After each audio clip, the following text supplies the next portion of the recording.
Good morning to Alps. இன்னைக்கு நம்ம என்ன பார்க்க போறோம்னு பார்த்தீங்கன்னா, மேனுவலா எப்படி பேட்ச் செலக்ட் பண்றதுன்னு சொல்லி பார்க்க போறோம். இந்த மாதிரியான மைனர் ஆப்ஷன்ஸ் எல்லாமே நம்ம டூல்ஸ்ல வச்சிருக்கோம். டூல்ஸ்ல பார்த்தீங்கன்னா, கான்ஃபிகரேஷன்ஸ்ல நம்ம ப்ராசஸ் கான்ஃபிகரேஷன் செலக்ட் பண்ணிக்கிறோம். நமக்கு சேல்ஸ் ஃபுல் ஸ்க்ரீன்ல தான் மேனுவலா பேட்ச் செலக்ட் பண்ற மாரி வேணும். சேல செலக்ட் பண்ணிக்கிறோம். நெக்ஸ்ட் பார்த்தீங்கன்னா, இந்த ஆப்ஷன நம்ம டிஃபால்ட்டா சர்ச் பண்றோம்.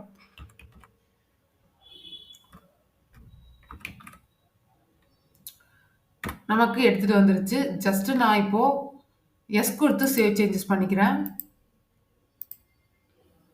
சக்ஸஸ்ஃபுல்லா சேவ் ஆயிடுச்சுங்க. நம்ம ஆப்ஷன் எனேபிள் பண்ணிட்டோம். இனி சேல்ஸ் பில் ஸ்க்ரீன்ல நம்ம பேட்ச் எனேபிள் ஆயிடுச்சு.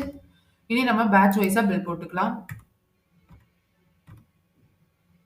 ஒரே ஒரு ஐட்டம் இருக்கங்காட்டி நமக்கு ஒரே ஒரு பேட்ச்ல தான் வந்திருக்கு. Thank you. Have a nice day.